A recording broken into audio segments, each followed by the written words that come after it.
السلام علیکم، welcome to my channel. میں ہوں محمد سلیم ساحل اور میرے یوٹیوب چینل پہ آنے کا بہت بہت شکریہ۔ ناظرین، ایک ایسے وقت میں جب پاکستان کے دارالحکومت اسلام آباد میں ایک مندر کی تعمیر پر بحث جاری ہے، اسی دور میں ترکی کے صدر رجب طیب اردوان نے استنبول کی تاریخی اہمیت کی حامل عمارت آیا صوفیہ کو مسجد میں تبدیل کرنے کے صدارتی حکم نامے پر دستخط کر کے نہ صرف ترکی بلکہ دنیا بھر کے مسلمانوں کے دل جیت لیے ہیں۔ ترکی کے صدر کی طرف سے یہ صدارتی حکم نامہ ترکی کی ایک عدالت کونسل آف اسٹیٹ کے اس فیصلے کے بعد جاری کیا گیا جس میں آیا صوفیہ کی عمارت کی میوزیم کی حیثیت کو ختم کر دیا گیا تھا۔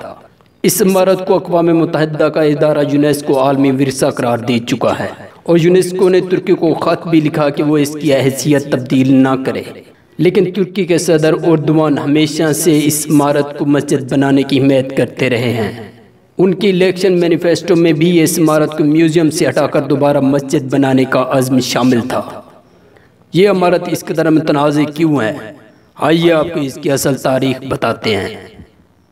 قسطنطنیہ، جسے آج کی دنیا استنبول کے نام سے جانتی ہے، سید الانبیاء صلی اللہ علیہ وآلہ وسلم کی زبان مبارک سے اس شہر کا ذکر کئی حوالوں سے ہوا ہے اور یہ آپ صلی اللہ علیہ وآلہ وسلم کی پیش گوئیوں کی حقانیت کا امین ہے۔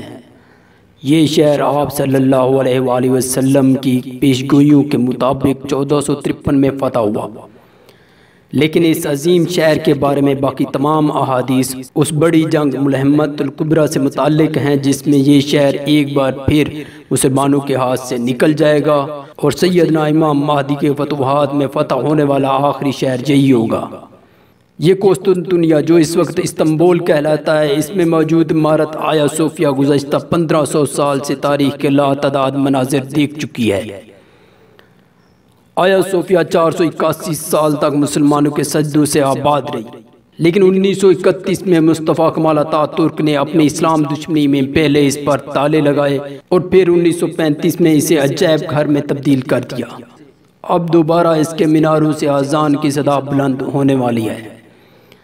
قسطنطنیہ کا شہر اور یہ عمارت آیا صوفیہ مسلمانوں کے عروج و زوال کی کہانی سناتی ہے۔ بازنطینی بادشاہت کا پہلا اہم ترین بادشاہ جسٹینین اول تھا۔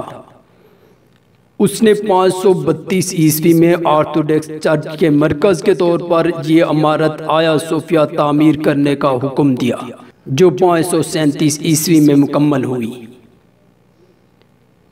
جسٹینین جب تکمیل کے بعد اسے دیکھنے کے لیے اندر داخل ہوا تو اس کی شان و شوکت دیکھ کر حیران رہ گیا، جس پر اس نے غرور سے کہا، سلیمان میں تم پر سبقت لے گیا۔ اس کا اشارہ حضرت سلیمان علیہ السلام کی طرف تھا جنہوں نے بیت المقدس تعمیر کیا تھا۔ آرتھوڈکس عیسائیت کے مرکز کے طور پر یہ عمارت تقریباً 900 سال رہی۔ اسے بڑی بڑی تقریبات کے لیے استعمال کیا جاتا تھا، جیسا کہ تاج پوشی۔ خلافت عثمانیہ کے سلطان محمد فاتح نے 1453 میں قسطنطنیہ فتح کیا تو شہر کی عیسائی آبادی اس عمارت میں گھس گئی۔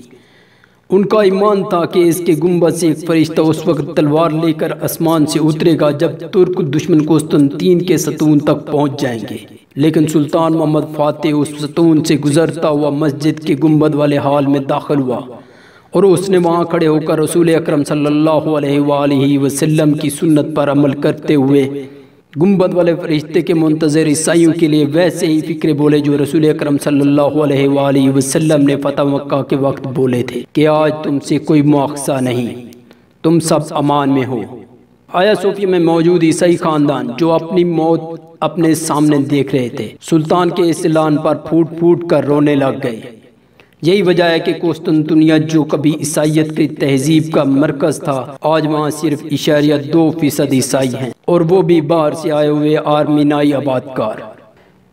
سلطان محمد فاتح جمعہ کے دن فجر کے وقت آیا صوفیہ میں داخل ہوا تھا۔ اس نے کہا، چونکہ یہ شہر ہم نے لڑ کر فتح کیا ہے اس لیے ہم عبادت گاہوں کے ضامن ہیں، ہم جمعہ کی نماز یہاں ادا کریں گے۔ اس دن سے 450 سال تک یہ جگہ اذانوں سے گونجتی رہی اور سجدوں سے مزین رہی۔ مصطفیٰ کمال اتاترک نے 1931 میں صرف اسلام دشمنی میں اسے بند کیا۔ وہ اسے واپس گرجا گھر بنانا چاہتا تھا، لیکن ایک تو وہاں عیسائی آبادی نہ ہونے کے برابر تھی اور دوسرا مسلمانوں کا دباؤ۔ جنگ عظیم اول کے بعد آبادی کا ایک بہت بڑا تبادلہ ہو چکا تھا، جس کے تحت 10 لاکھ عیسائی یونان چلے گئے اور 3 لاکھ مسلمانوں کو ترکی بلا لیا گیا۔ عیسائیوں کی غیر موجودگی میں آیا صوفیہ ایک بے آباد گرجا گھر ہی رہتا۔ اتا ترک کی اسلام دشمنی اس قدر تھی کہ اس نے گرجا گھر بنانے میں ناکامی کے بعد اسے مسجد کی بجائے ایک عجائب گھر بنا دیا۔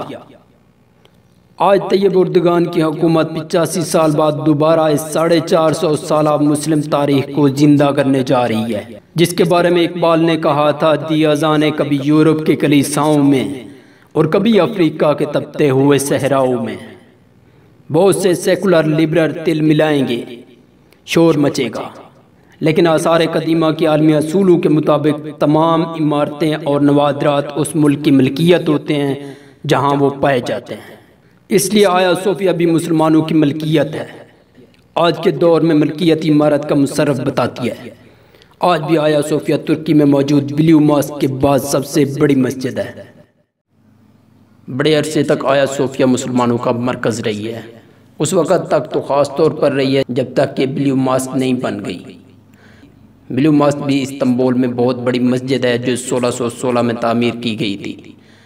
اب استنبول میں بلیو ماسک مرکزی مسجد ہے، لیکن اس مسجد کو بھی بڑی اہمیت دی جاتی ہے، کیونکہ ترکی میں موجود کئی مسلمانوں کا عقیدہ ہے جب اس مسجد کو واپس کھولا جائے گا، جب وہ اس میں نماز پڑھیں گے تو مسلمانوں کا جو اچھا وقت ہے وہ واپس آنا شروع ہو جائے گا۔